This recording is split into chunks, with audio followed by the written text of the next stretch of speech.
많은 사장님들을 찾아뵈면 이런 얘기를 해요. 소상공인분들이.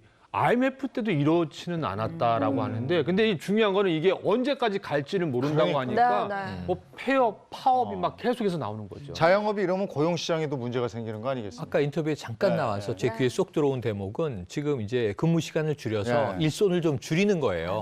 아예 휴업을 하든가. 그러니까 제일 중요한 게 지금 이제 보시게 될 텐데 한 여성분은 이런 통보까지 받았다고 합니다.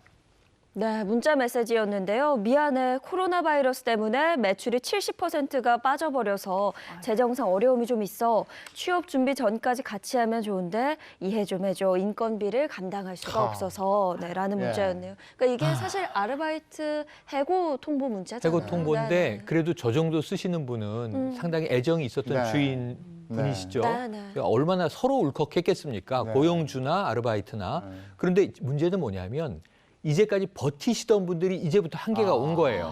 제일 문제는 고용시장 한파는 3월부터 더 거세게 몰아칠 것으로 보여집니다. 이제 시작된다 이런 말씀이신데. 그러니까 고용 위기가 심각한 게요. 뭐 최근 취업 커뮤니티에 올라온 게시글들이요.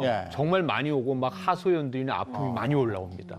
네. 하나 또 보실래요? 예, 지금 나오는데 회사에 들어온 지 2달 됐어요. 수습 기간을 보내고 있었는데 코로나 터지고 일이 뚝 끊겼어요. 연봉 맞추기 힘들다고 나가줬으면 좋겠다고 하시네요. 네. 취업이 됐는데 취업되고 수습 기간 지났는데 나가줬으면 하는. 그래서 정부에서는 소상공인을 돕기 위해서 여러 가지 지급인데 코로나19 자금이라고 하는데 벌써 다 신청이 만료돼서 소진이 안 될 정도로 뭐 너무 많은 사람들이 몰렸고요. 더 중요한 건 소기업이나 자영업은 보통 뭐 2인 기업, 3인 기업이거든요. 그러니까 매출이 70%, 50%니까 나가주세요라고 하는데 식당에서 일하는 뭐 근로자분들, 숙박업 여행 관계자들 그리고 은퇴 앞둔 분들은 사실은 더 앞이 더 막막하다는 얘기를 많이 합니다. 경제 전문가들이 이게 고용의 겨울이 오는 게 아니냐. 지금 이런 얘기가 나오고 있는데 더 큰 문제는 비정규직에 종사하시는 분들이에요. 그러니까 이분들 같은 경우에는 지금 상황이 어느 정도냐면 언제 잘릴지 모르겠다가 아니라 이미 잘렸다라고 얘기하시는 분들이 굉장히 많고요. 심지어 이제 어제 같은 경우 보니까 공항 비정규직 52명이 해고 통보를 받았다는 겁니다. 야, 이게 보통 일이 아니거든요. 그러면 이게 문제는 뭐냐.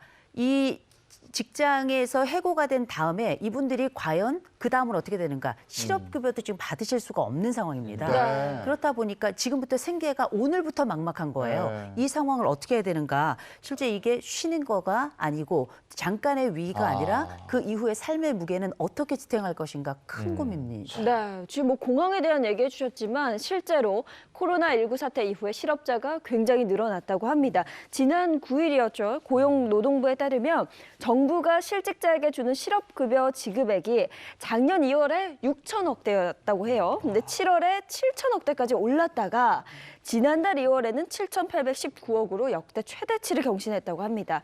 지난해 2월과 비교했을 때 약 32%가량 증가를 했다고 하네요.